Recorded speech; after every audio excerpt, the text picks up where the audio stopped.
Every single day, people walk into my office convinced they're doing everything right. They walk consistently, 30 minutes, sometimes more, and yet they come to me with knee pain, chronic fatigue, numbness in their legs, and a general feeling of getting worse, not better. The first question I ask is always the same. How exactly are you walking? And that's where things get interesting because the problem almost never is that people walk too little. The problem is that they walk wrong. And wrong walking isn't just wasted effort. It actively destroys your joints, wrecks your posture, overloads your cardiovascular system, and drives chronic inflammation through your tissues. 15 years of practice, I see this picture over and over again. Subscribe and hit like right now. What you're about to hear, nobody is going to tell you at your next appointment. The system profits when you stay sick, not when you get well. Help reach 100,000 subscribers. Every single one counts. So let's start with the foundation. Why is walking after 50 not just a pleasant stroll, but a genuine medical necessity? Because after 50, your body launches an entire cascade of physiological changes. They are predictable, they are measurable, and you cannot afford to ignore them. The first change, muscle mass begins to disappear. This process has a name, sarcopenia. That means the gradual age-related loss of muscle tissue. After 50, you lose roughly 1 to 2% of your total muscle mass every single year. That sounds manageable on paper, but over 10 years, that's a loss of 15 to 20% of your total muscle. And muscle is not just about strength. Muscle stabilizes your joints. Muscle regulates your blood sugar, the amount of glucose circulating in your bloodstream. Muscle holds your posture upright. Muscle gives you balance when you walk. Lose enough of it, and everything downstream starts to fall apart. The second change, your joints stiffen. Cartilage, the smooth cushioning tissue at the end of your bones, has no blood supply of its own. It gets its nutrition exclusively through movement. When you load a joint and move it, synovial fluid, that's the lubricating fluid inside the joint, gets pushed into the cartilage and delivers the nutrients it needs to stay healthy. Without regular movement, cartilage literally starves. It thins out. It loses elasticity. Eventually, it begins to break down.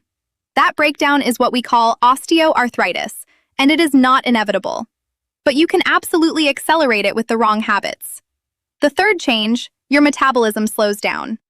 Your basal metabolic rate, that's the number of calories your body burns just to keep itself alive at rest, drops by roughly 2 to 3% every 10 years after 50. That means the exact same lifestyle that kept your weight stable at 30 will cause you to gain weight at 55. Not because you changed anything, because your body changed. The fourth change, circulation becomes less efficient. Your blood vessel walls gradually lose elasticity. Your heart pumps with slightly less power. Peripheral circulation, meaning blood flow to the legs, the feet, the small vessels, deteriorates. This is exactly why so many people over 50 notice cold feet, nighttime leg cramps, and a heavy, tired feeling in their lower legs by the end of the day. And here's the critical point. Walking works on all 4 of those systems at once. It activates muscle. It triggers cartilage nutrition through movement. It accelerates metabolism. It improves circulation. Multiple studies confirm that people who walk regularly have significantly lower rates of cardiovascular disease, type 2 diabetes, a condition where the body stops managing blood sugar properly, osteoporosis, which is the thinning of bones, and cognitive decline. But, and this is the part nobody tells you, all of that only works when you walk correctly. Walk the wrong way and you don't get a smaller benefit. You get a new problem on top of the old ones. Let's go through every major mistake I see, starting with mistake number 1. You start your walk too fast. This is probably the single most common mistake I see across every age group, every fitness level. People step outside and immediately hit full pace. It seems logical. Why waste time warming up when you could just get moving? But your body is not a car. You don't just turn a key and have everything running at full capacity. Your body needs time to shift from rest to movement, and that transition cannot be skipped without consequences. Here is what actually happens in your body when you start too fast. First, your muscles are cold. The colder muscle fibers are, the less elastic they are. Less elasticity means higher risk of micro tears. Those are tiny, microscopic rips in the muscle tissue that individually cause no symptoms, but accumulate over time and produce chronic pain syndromes. Second, your joints are not yet lubricated. Synovial fluid, the protective liquid inside your joints, pools in certain areas of the joint cavity while you rest. To spread evenly across the entire joint surface and create a protective film between the cartilage surfaces, It needs a few minutes of slow, gradual movement. Start fast and your cartilage is running dry. Third, your cardiovascular system has not adapted. The heart does not like sudden demands. When intensity rises too fast, heart rate spikes and blood pressure jumps more sharply than it needs to. After 50, when your vessels are already less elastic, that sudden spike puts unnecessary stress on the vessel walls.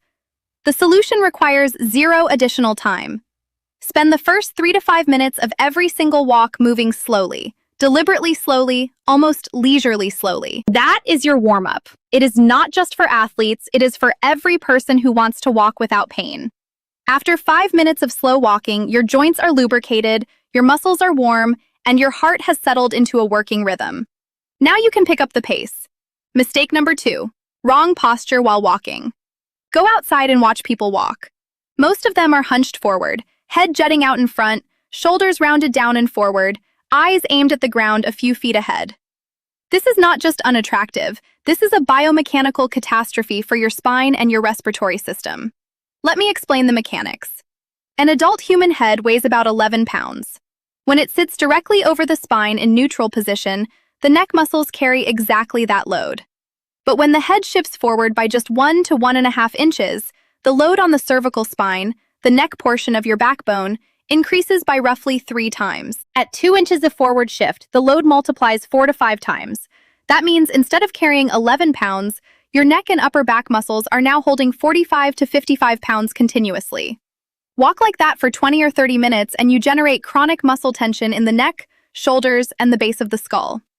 This is why so many people come home from a walk with a neck ache. It is not a draft, it is not old age, it is posture. The second hit lands on your lungs. When your chest is compressed and your shoulders are rolled forward, your diaphragm, the primary breathing muscle, a dome-shaped muscle below the lungs, cannot fully descend. Your lungs cannot fully expand. You breathe shallow, using only the top portion of your chest. Your body receives less oxygen than it should. Less oxygen means less energy for your muscles and your brain. You walk for 30 minutes and feel like you walked for an hour. People blame this on age or poor fitness. The real culprit is posture. There is a third consequence that almost nobody mentions. Bad walking posture disrupts the entire biomechanical chain.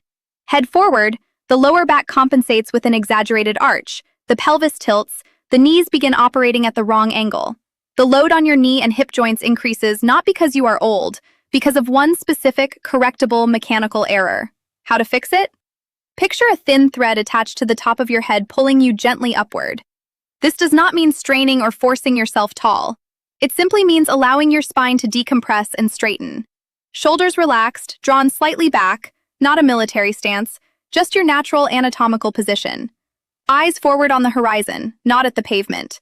Chin parallel to the ground, chest open. In this position, your lungs work at full capacity. Your neck carries no excess load, and your spine distributes weight the way it was designed to. Mistake number 3, the wrong shoes. This is the topic people pay the least attention to. Shoes are the last thing anyone thinks about when choosing a walking route or deciding how long to go. That is a serious mistake because for your joints, there is nothing more important than what sits between your foot and the ground. 2 things happen with age that make footwear critically important. First, the fat pads on the soles of your feet thin out. They soft theoring existed as natural shock absorbers. They softened the impact of your heel hitting the ground with every step. Now that natural cushioning is diminished. That means your shoes must pick up the slack. If they don't, every ground impact travels straight up the chain, ankle, knee, hip, lower back. Second, the muscles and ligaments of the foot weaken with age. The arch of the foot can begin to collapse. This is called acquired flat foot. Flat foot changes the entire load angle on the knee, shifts the axis of the hip joint, and increases spinal stress. Good shoes with proper arch support can meaningfully slow that process. What you need in a walking shoe. First, adequate cushioning in both the heel and the forefoot. The sole must be soft enough to absorb impact, but not so soft that your foot sinks without support. Second, arch support. This does not mean a rigid insole. It means the inner shape of the sole follows the natural anatomy of your foot and prevents the arch from collapsing inward. Third, a flexible sole in the front portion. When you walk, your foot needs to bend at the ball, the wide front part of the foot. If the entire sole is rigid, it disrupts the natural heel-to-toe roll and overloads the calf muscles and the Achilles tendon, the large tendon at the back of your ankle. One more thing about shoes: wear. Many people are walking in sneakers or athletic shoes they bought 2 or 3 years ago. The outside may look perfectly fine, but the cushioning materials in the midsole, the layer between the outer rubber and the inner lining, lose their shock-absorbing properties long before the shoe looks worn. If you walk regularly, replace your walking shoes approximately once a year. That is not a commercial pitch. That is osteoarthritis prevention. Mistake number 4. You walk rarely but for long distances when you do. This is an extremely common pattern. People are busy during the week, so they take one long walk on the weekend. An hour, sometimes 2. They come home tired, feel virtuous, and consider it their weekly fitness requirement. From a physiological standpoint, this approach is fundamentally wrong. Your body does not respond to isolated bursts of activity. It responds to repeated, consistent signals. Every time you walk, your body receives a message. Physical activity is the norm. In response to that message, your heart gradually becomes more efficient. Your blood vessels adapt. Your muscles strengthen. Your metabolism stays active. This is called training adaptation, and it only occurs with repeated, regular signals. One walk a week is too weak a signal. The body never adapts. The benefit stays minimal. Worse than that, a single long walk after several days of complete rest is a stress event for unprepared muscles. They are cold, unadapted, and on the following day, they hurt. People draw the conclusion, walking is not for me, my joints are weak. That is the wrong conclusion. The joints are likely fine. The loading pattern is wrong. Evidence-based medicine is clear on this. 20 to 30 minutes of walking on most days of the week is the minimum effective dose for your cardiovascular system. That is the regimen that reduces your risk of heart attack, stroke, and type 2 diabetes.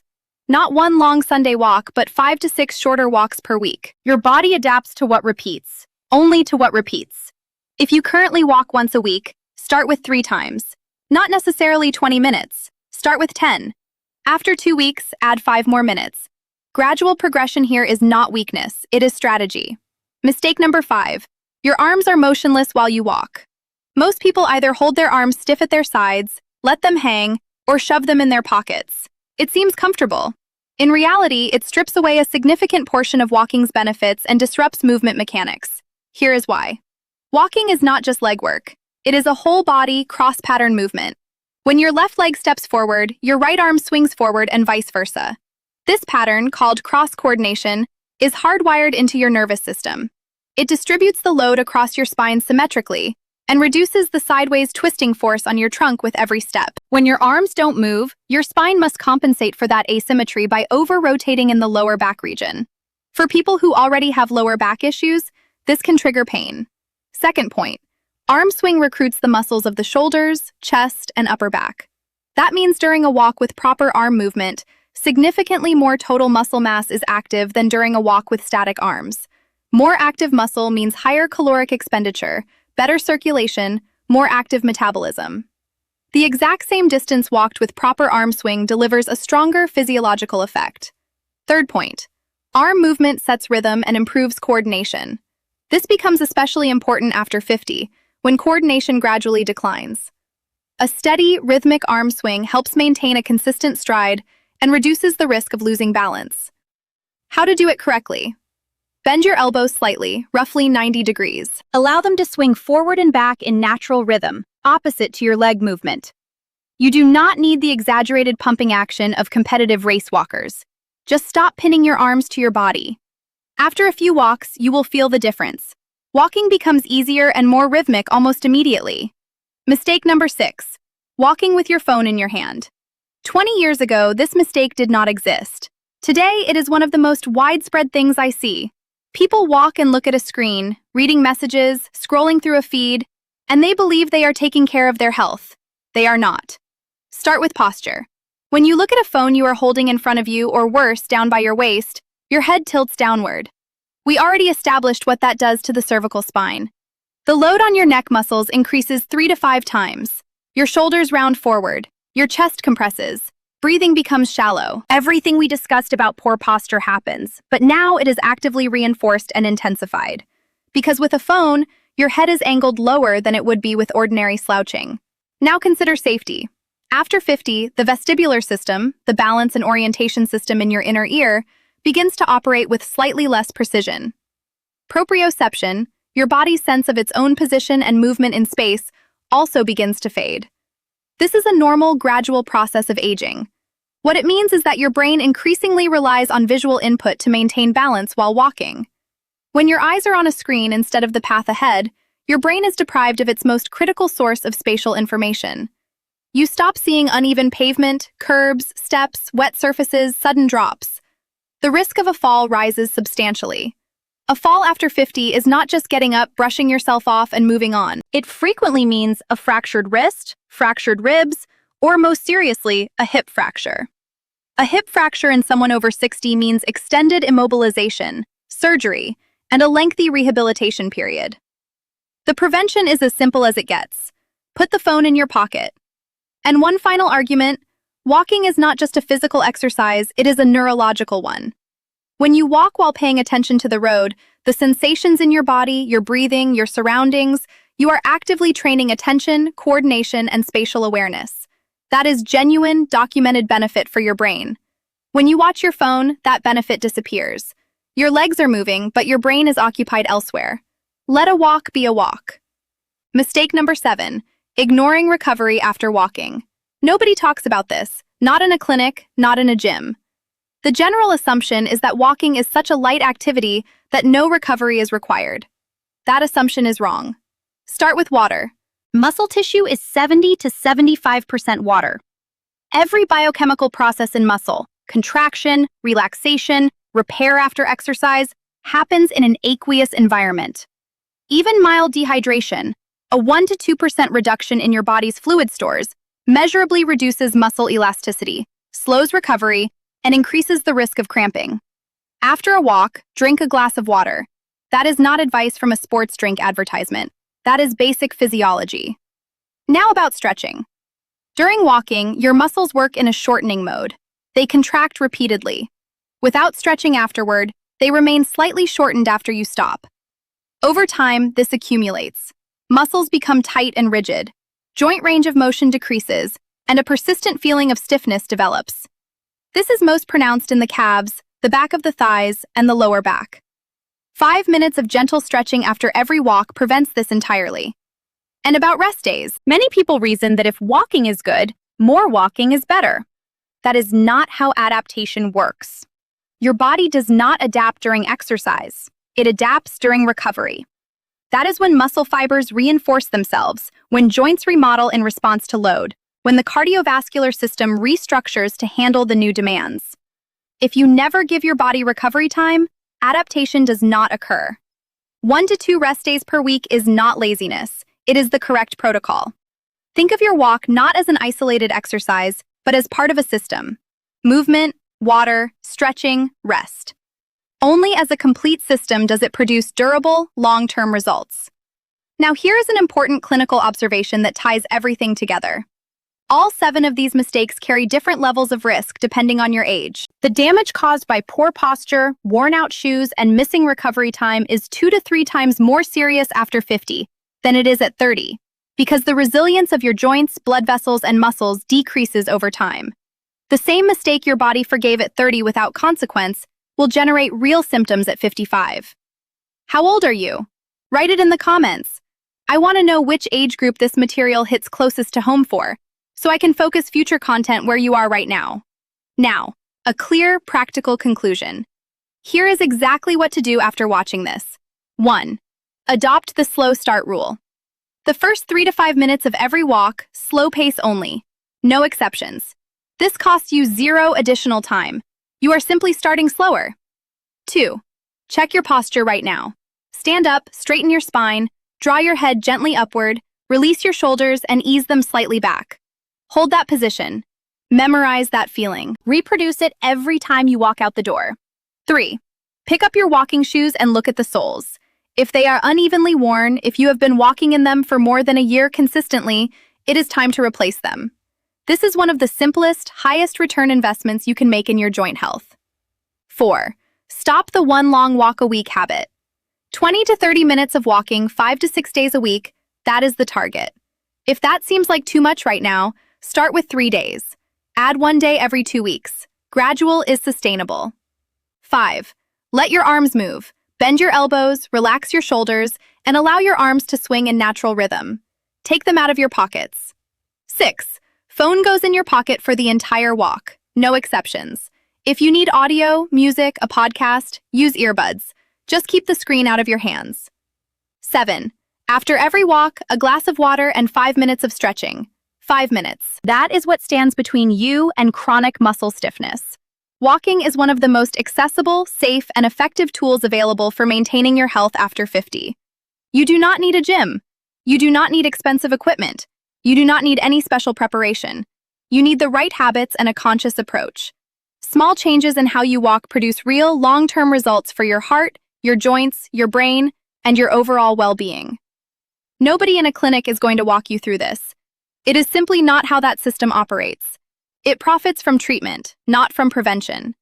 That is exactly why this channel exists. Subscribe to D, leave a like on this video, and help us reach 100,000 subscribers, one informed, healthy person at a time.